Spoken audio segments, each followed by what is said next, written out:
mooy li nga xamante ni détenu moom nañ ko nu mën leen ko jox si wàllum libération conditionnelle wala grâce présidentielle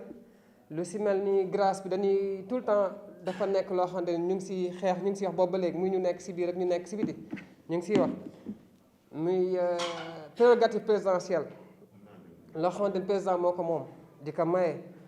waaw nu seetlu ni nag dañ koy booleeg li nga xamante ni bonne conduite détenu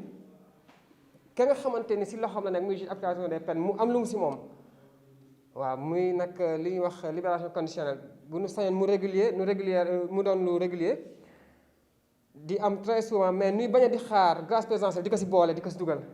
loolu daal gars yi ñu ngi koy jooy lool di jooy itam ñi nga xam dañ def appel parce que da ngay gis un détenu qui est condamné par exemple à une peine de 10 ans mu préventionné 4 ans ñu tëj ko 10 ans mu def appel day toog ba 9e année d'incarcération 9e année bi nga xamante ni mu ngi nekk si kaso bi war a toll si 10e année ñu daal di ko wax appel mooy sax da ngay gis koo xam ne dafa tëdd ba mu jeex duñ ko wax si appelam te du ki nga xam ne dafa def appel du mën a bénéficier wu libération conditionnelle du mën a bénéficier d'une remise de peine léegi nga xam ne dafa def appel noonu pareen saa gis koo xam ne dafay désister parce que day ñëw gis ni ay morom ñu ngi bénéficier wu libération conditionnelle ak remise de peine muy bëgg désister appelam mais non désistement bi ça prend 2 à 3 ou 4 ans même wala des fois sax désistement bi du jàll. bu ñu si mënee jàppale mun nu see dimbali suñu mbokk yooyu fa nekk ndax nekk bi metti na. am na yoo xamante ne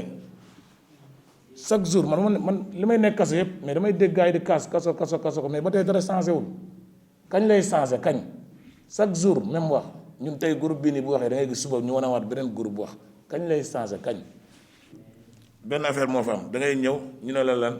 préventionné xaw ma lan correctionnel nga ñëw war fa teg benn 2 ans 3 ans doo ko dem enquête Sénégal enquête 3 mois rek doy na ñun si dëkk bi lañ dëkk du ñu ay étranger du ñu ay burkinabé. grève Jelman dafa am droit grève mais pas grève violence grève da nga koy teg ci yoon maanaam boo grévé bu la neexee nga takk sa bandeau rouge man noonu laa doon grévé man su may grève damay takk bandeau rouge toog sama biir néeg. mais garde yi doon nañ ñoo xamante ne tey jii bu ñu doonee 6 personnes 7 personnes bu ñu déggee ñu ne dañoo grève rek ñoom dañuy tiit parce que ñoom boo gisee ñuy dóor lacrymogène ñoom maanaam dañuy tiit moo tax ñuy dóor lacrymogène parce que ñu fekkante ne booy dañ leen ngi song loolu mooy indi catastrophe yi côté boobu moom ministre de la justice maa ngi ko ciy lancé message mu wax ak ñi nga xamante ne ñooy élément am. kaso bu njëkk day yar nit wante léegi kaso léegi dafay yàq nit gars yi fële léegi dañuy former benn genre dañuy former benn genre banditisme kaso. waaw gouvernement bi ñoom léegi dañuy former benn dañ lay former bandi maanaam ni ngay dundee biir kaso yow li ñu lay teg ni muy méttee xam nga li ngay dund yow bu la yàlla bëggul dëgg boo génnee rek da ngay sànku parce que dafa am benn genre soxor buy nekk ci yow da ngay gis benn xale bu ndaw boo xamante ne man nga ko papa mu lay wax ak yow di la gëdd nga wax ak moom benn wax bu ndaw sax mu dóor la mbéj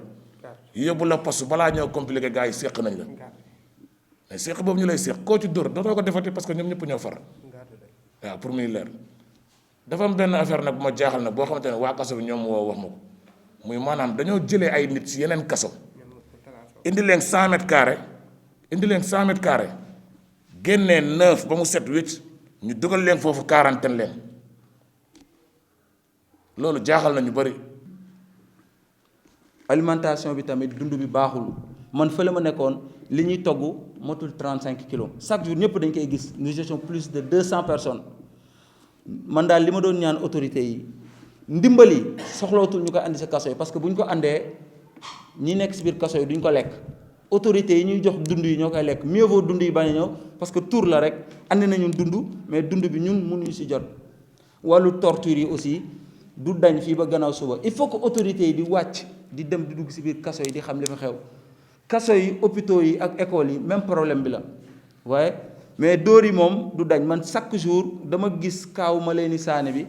gars yi ngandal ko wala boog dafa yaatu dëgg la parce que fait bu grave la dañu rey nit mais cas bu mel noonu am na Rëbës nekk naa si benn néeg ñu dóor nit si biti beneen néeg la ne ko ñu dóor ko andi ko suñu biir néeg bu ñu ko andee suñu biir néeg ñi ko fa andi nee nañ ñi nekkoon si biir néeg bi bu yëngalee nangamtaan leen ndeyam ña nekk si biir néeg bi encore waa ji di yëngal comme que dañ ko ëpp doole di ko dóor donc day saaga c'est normal gars yi jàpp ko dóor ko takk loxo yi takk tànk yi parce que da doon jéem a résister ñu daal di ko tëddal si fi ñuy tuddee dàmbalo yi si kaw foofu buñ ko tëddalee muy continuer di saaga ñu saañ gémmiñ bi parce que bañ mu saaga comme kaaw ma leen ni saane bi bu ñu yeewoo la matin man bu ma demee si douche bi di brosu fekk naa dee na te non seulement dee bi dafa atroce mais demaale na neefere na foofu pour wane que ni dee bu atroce la def mais étonnamment damay gis ñi tudd yenn fee yi peut-être ay borom barke lañu wala boog politique def si rax di bàyyi yeneen fee yi gis nga ministre bi autorité yi pour man dañu doyul liñ leen doyuñu liñ leen sant parce que bu ñu doyul leen sant waroon nañ di mën a dugg si kaso yi di xam li fa xew yow dañ la dénk di la fay da nga war a ñëw contrôler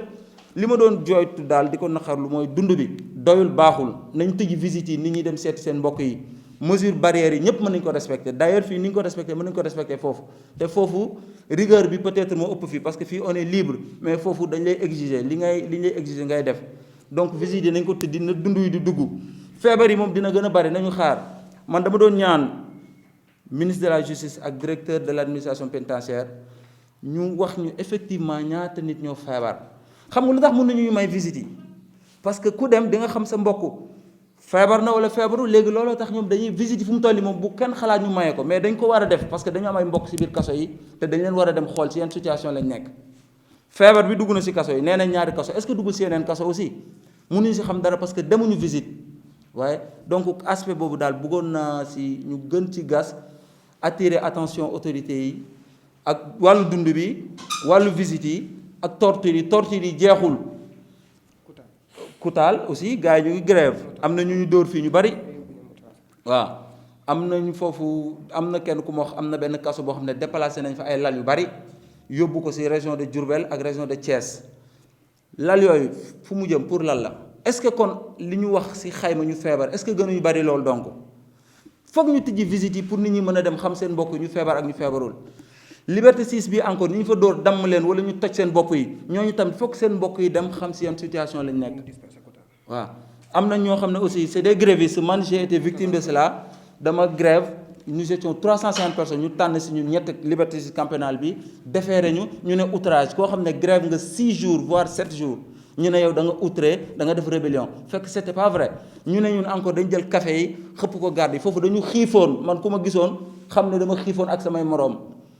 kaso yi moom li fa nekk du doy ñu koy wax. sama doom dafa nekk prison Rebeuss yàgg na fa lool def na fa 1 an dugg ci 2 ans woowuñu ko enquête àttewuñu ko ma fa doon dem nag dem bi jafe na mënatuma faa dem mënatuma cee jot mënatuma déggante ak moom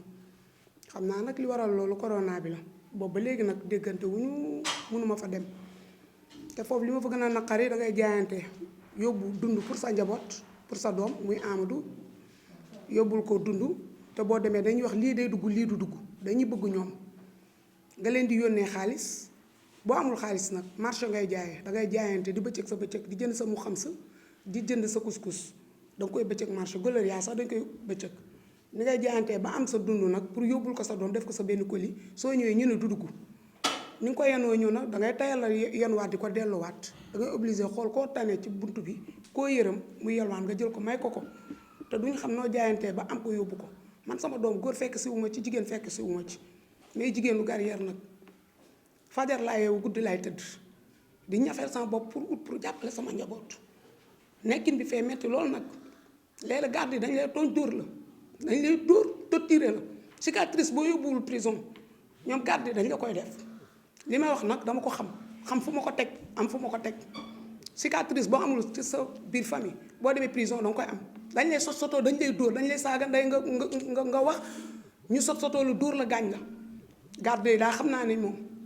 ñoom daal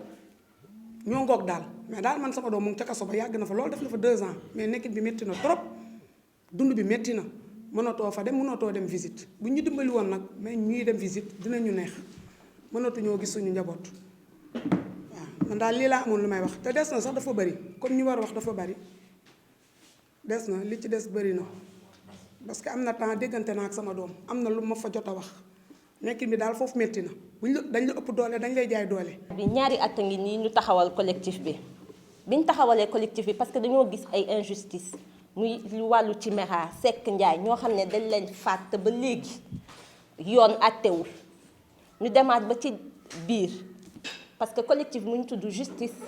pour les violences contre violences policières et pour la justice. Bu ñu waxee justice on parle de tout, on parle des détenus, on parle dañuy wax tamit ci ñi yor kaso yi. moo tax suñu xeex tey jii mooy ñi xam ne police da leen tooñ wala homme détenu da leen tooñ ñu mën a retrouver seeni droit mooy famille Timéra mooy Seck Ndiaye mooy ñi xam ne dañ leen faat ba pare ba léegi yoon nag waxu ci dara ñu dem ci biir détenu yi nii ex détenu yi famille de détenu yi ñi xam ne mënu ñoo gis seeni doom au-delà de ça les longues détentions conditions yi ñu fa nekkee moo waral tey ji collectif bi jug question bi nag mooy bu ñu demee ba ñu ne kaso yi y a plus rien à signaler les détenus ñooy respecter seen seeni droit bu boobaa mën naa ne collectif bi n'aura plus sa raison d'exister mais tant que yu mel nii mu ñu am ci biir dëkk bi collectif bi dina jug di ci wax di ci dox ba li mu bëgg mu am ci. tey jii ñi war a nekk ci kaso yi mooy ñi xam ne ils ont commis des meurtres yooyu mais ñi xam ne des délits mineurs franchement jarul ñu yóbbu nit kaso am na ku ko doon expliquer sànq mu ne dañ jàpp benn boy ci benn corne yamba mu tëdd 1 mois fi mu doon liggéeyee ñu dàq ko 3 mois après mu delluwaat ci kaso bi c'est parce que la société aussi da ko rejeté réinsertion boobu ñuy ut xëy na kooku benn corne yamba boobu xëy na buñ ko newoon toggal sa kër doo génn ba sa pen nga ñëw taxaw nga dellu xëy na kooku li mu musul dem kaso xëy na du ñëwaat ba miin yoonu kaso gi parce que tamit quand la société te rejette sa benn lieu bi lay dese mooy nga sàcc jaay drogue ba delluwaat fa parce que da ngay miin milieu ba nga nekk moo tax tey jii ci au niveau international dañu war a adopter mooy bracelet électronique yeeg yooyu lu war la ba pare xoolaat le code pénal xoolaat ko parce que il est temps parce que code pénal boo xam ne xaw ma kan nañ ko gëj a révisiter le monde change dañu war a ànd dox ak monde boobu mais gis ay xale yu ndaw 18 ans ñuy teel a dem kaso pour un cornet de yamba wala benn xeex alors que loolu police xëy na mënoon na ko régler mais di wax tamit que policiers yi ñu gën a nekk des citoyens ñu gën a xoolaat la formation de nos hommes de tenue.